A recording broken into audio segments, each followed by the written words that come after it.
अस्सलामुअलैकुम मदनीस, कैसे हैं आप सब। मैं उम्मे बिलाल और आप देख रहे हैं मेरा यूट्यूब चैनल नूर टीवी अटक।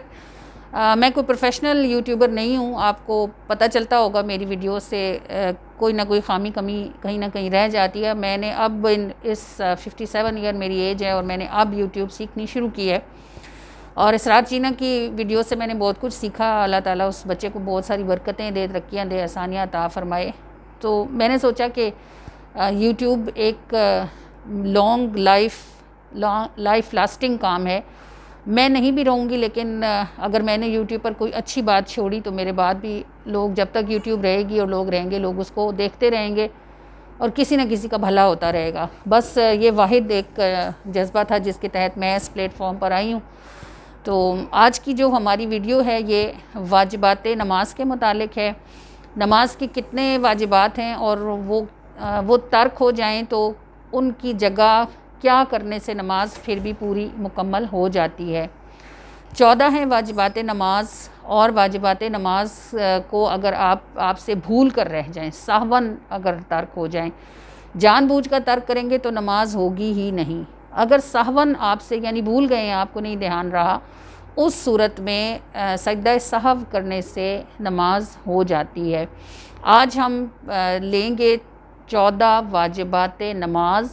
इनमें से कुछ जो हैं वो सब के लिए हैं, कुछ इमाम साहिब के लिए हैं, कुछ जो हैं वो ईदैन में हैं मर्दों के लिए, लेकिन हम सब ही लेंगे ताकि एक दफ़ा हमें मालूम पड़ जाए कि तमाम वाजिबात नमाज क्या हैं। तो वीडियो को स्टार्ट करते हैं और देखते हैं कि वाजिबात नमाज में से पहला वाजिब क्या है।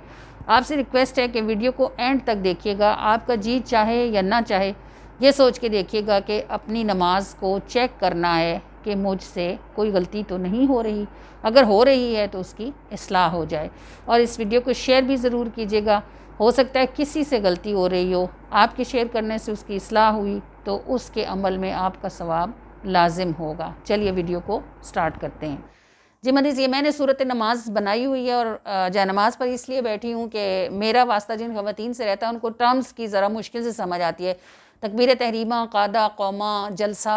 तो ये मैंने सोचा कि मैं एक ऐसी वीडियो बनाऊँ जिसमें मैं उनको नमाज पर दिखाऊँ कि क़ौमा क्या है, जलसा क्या है, क़ादा क्या है। तो उस तरह उनको सीखने में ज़्यादा सहूलत हो जाएगी। अल्लाह ताला हमारी नीयतों को हमारे लिए इखलास अता फ़रमाए। तो ये जो 14 वाजिबात हैं, इनमें से हम उन वाजिबात को लेते हैं जिनका ताल्लुक़ हमारी यानी ख़वातीन की नमाज के साथ है। तो 14 वाजिबात में से जो पहला वाजिब है वो है अलहम्दु शरीफ। और वो जब आप यहाँ नियत के लिए हाथ ऐसे रखते हैं तो आप अलहम्दु शरीफ पढ़ते हैं। अलहम्दु शरीफ पहला वाजिब है नमाज का।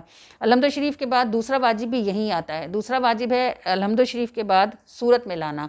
यह आपको पता हो, यकीनन पता होगा कि अलावा फ़र्ज़ 4 रकतों वाले फ़र्ज़ की जो आखिरी 2 रकतें होती हैं, जब हम नियत करते हैं, यहाँ हमारी ख़वातीन जब नियत करती हैं तो वो पंजाबी में कहती हैं कि मैं नियत की थी 4 रकात नमाज फ़र्ज़, 2 भरी 2 छड़ी। तो ये जो छड़ी होती हैं, इनका मकसद यही होता है कि इन रकतों में अलहम्दु शरीफ के साथ सूरत नहीं पढ़ी जाती, बल्कि इन रकतों में अलहम्दु शरीफ पढ़ना भी वाजिब नहीं, सुन्नत है। तो 4 रकतों वाली नमाज में 2 आखिरी 2 रकतों के अलावा बाकी हम जितनी भी नमाज जो भी पढ़ते हैं उन सब नमाज़ों में अलहम्दु शरीफ पढ़ना भी वाजिब है और अलहम्दु शरीफ के साथ सूरत का मिलाना भी वाजिब है। फिर ये ध्यान करना है कि इसकी तरतीब कायम रहे, यानी पहले सूरत अलहम्दु शरीफ पढ़ना वाजिब है, उसके बाद जो है वो जो भी सूरत आप पढ़ें उसका पढ़ना वाजिब है। उससे जो अगला वाजिब है, ये अब जैसे मैं इस तरह जितना मैं रुकू में जा सकती हूँ, ये मैं जब रुकू में गई और मैंने रुकू से उठी, तो बहुत सी ख़वातीन ऐसे करती हैं कि वो जब रुकू करती हैं, अब ये रुकू है और फिर वो यहीं से सजदे में चली जाती हैं। इस अमल से यानी यहाँ रुकू से सजदे में जाने से आपका एक वाजिब तर्क होता है। वो वाजिब उसको क़ौमा बोलते हैं, यानी रुकू के बाद ये आप रुकू करेंगी और ये आप रुकू के बाद अपनी पीठ को सीधा करेंगी। ये पीठ का सीधा करना क़ौमा होता है और ये भी नमाज के वाजिबात में से एक वाजिब है। तो ये गलती चूँकि आम करती हैं ख़वातीन, तो ध्यान करें कि अगर आपकी आदत बनी हुई है, अब आपको पता चल गया है कि ये गलती है, आदत बनी हुई है, भूल कर आपसे हो जाती है, तो आप इसके लिए सहव करेंगी तो नमाज होगी। अगर सहव नहीं किया तो नमाज का इआदा करना पड़ेगा, यानी उसको लौटाना पड़ेगा। और अगर जानबूझकर पता भी है कि कर सीधा होना है और फिर जानकर सुस्ती की वजह से नहीं हुई तो वो नमाज कायम ही नहीं होगी। इसलिए इसको थोड़ा सा एहतियात करके निगाह फरमाएं।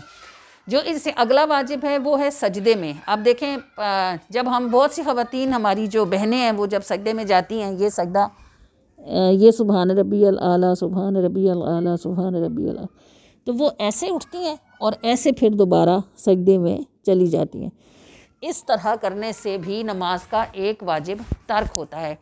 एक एक सजदे के बाद दूसरे सजदे के लिए सीधा बैठना कि आपकी कमर सीधी हो, यूं सीधी हो जाए, ये जलसा कहलाता है। दो सजदों के दरमियान कमर को सीधा करना जलसा है और ये भी वाजिबात नमाज में। कादे में दो गलतियां हो सकती हैं, एक तो आप कादा में बैठना भूल जाएं और एक ये कि आप बैठ जाएं और अत्तहियात सिर्फ पढ़नी थी लेकिन आपने दुरूद भी पढ़ लिया, तो उस सूरत, दोनों सूरतों में सहफ करने से नमाज हो जाएगी। जो इसके अलावा जो वाजिब जो तर्क होता है वो वितर में दो वाजिब हैं। एक तो ये कि जब आप कुल हुवल्लाह शरीफ तीसरी रकात में पढ़ लें तो फिर अल्लाह अकबर कीजिए और फिर हाथों को ये बांध कर दुआ क़नूत पढ़ना शुरू कीजिए। दो वाजिब हैं वितर में। एक ये कि आप ऐसे पढ़ रहे थे, अल्हम्दुलिल्लाह पढ़ी, कुल हुवल्लाह शरीफ पढ़ी और फिर आप हाथ ऐसे छोड़ेंगे, अल्लाह अकबर कहेंगे। ये अल्लाह अकबर कहना वाजिब है, तकबीर कनूत कहते हैं इसको। और इसके बाद आपने हाथ बांधकर दुआ कनूत पढ़नी है, ये भी वाजिब है। अब अगर आप तकबीर के लिए हाथ उठाना भूल गए हैं या आप दुआ कनूत पढ़ना भूल गए हैं, दोनों सूरतों में सहव करेंगे तो नमाज हो जाएगी। अगर सहव नहीं करेंगे तो नमाज को दोहराना पड़ेगा। और जो इसके बाद आखिरी वाजिब है हमारे पास, जिसमें कम ही गलती का इम्कान होता है लेकिन हो भी सकती है, वो ये है कि हमने जब नमाज से बाहर निकलना है तो अस्सलामु अलैकुम कह कर नमाज से बाहर निकलेंगे। अगर अस्सलामु अलैकुम कहे बग़ैर कुछ ऐसी हरकत हो गई जिससे नमाज से हम बाहर निकल गए तो उस सूरत में नमाज का इआदा होगा, क्योंकि अस्सलामु अलैकुम कहने से नमाज ख़त्म होती है। तो अगर अस्सलामु अलैकुम कहने के सिवा नमाज से बाहर निकल गए तो नमाज को दोहराना पड़ेगा। ये अगर अस्सलामु अलैकुम व रहमतुल्लाह ये नमाज का वाजिब है, ये अगर तर्क हो जाता है, भूल जाते हैं, तो इसमें भी उठने से पहले याद आ जाए कि सलाम नहीं मोड़ा तो फिर आप फ़ौरन सलाम मोड़ेंगे और साथ ही आप सहव करेंगे तो आपकी नमाज हो जाएगी इंशाअल्लाह अज़्ज़ा वजल।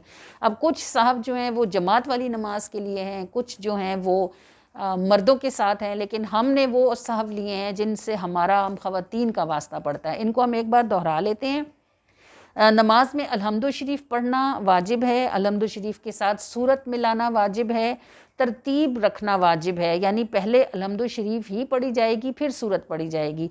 अगर पहले सूरत पढ़ ली, बाद में याद आया अलहम्दु शरीफ नहीं पढ़ी, तो उस सूरत में भी सजदा सहव से नमाज होगी।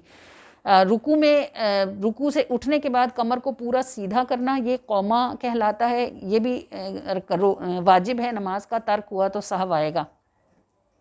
एक सजदा करके पीठ को बिल्कुल सीधा करना और फिर दूसरे सजदे में जाना, ये भी वाजिब है, ये तर्क हुआ तो भी सहव आएगा। कादा ऊला में बैठना, यानी 4 रकतों वाली नमाज में, फ़र्ज़ में या सुन्नत मौक़दा में 2 रकतों के बाद बैठना, ये भी वाजिब है। अगर तर्क हो गया तो सहव होगा। कादा ऊला में सिर्फ अत्तहियात पढ़ना, दुरूद शरीफ ना पढ़ना। अगर गलती से दुरूद शरीफ शुरू कर लिया है तो फिर इस पर भी सहव आएगा, तब नमाज होगी। नमाज में दुआ कनूत, वितरों में दुआ कनूत पढ़ना ये भी वाजिब है। अगर भूल जाती हैं दुआ कनूत पढ़ना तो सहफ कर लें, नमाज हो जाएगी। तकबीर कनूत यानी अल्लाह अकबर कहकर फिर दुआ कनूत को पढ़ना शुरू करना, ये भी वाजिब है। अगर भूल गए हैं उस सूरत में भी सहफ करने से नमाज हो जाएगी। नमाज से अस्सलामु अलैकुम कहकर नमाज से बाहर निकलना ये भी वाजिब है। अगर भूल गए हैं और फिर थोड़ी देर यानी याद आ गया कुछ टाइम के बाद तो फ़ौरन सहव कर लेंगे तो नमाज हो जाएगी। लेकिन अगर जाए नमाज से उठकर किसी ऐसे काम में मशगूल हो गए और तो ज़ाहिर नमाज टूट जाएगी, क्योंकि अभी सलाम तो फेरा ही।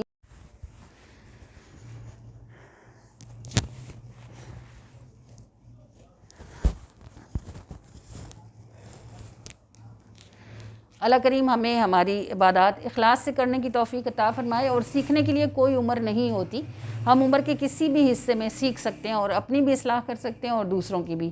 तो उसी अल्लाह ताला हमें सुनी गई बातों को याद रखने, अमल करने और फैलाने की तौफीक अता फरमाए। अस्सलामु अलैकुम व रहमतुल्लाह। अपना ख्याल रखिएगा और अपने इस चैनल का भी।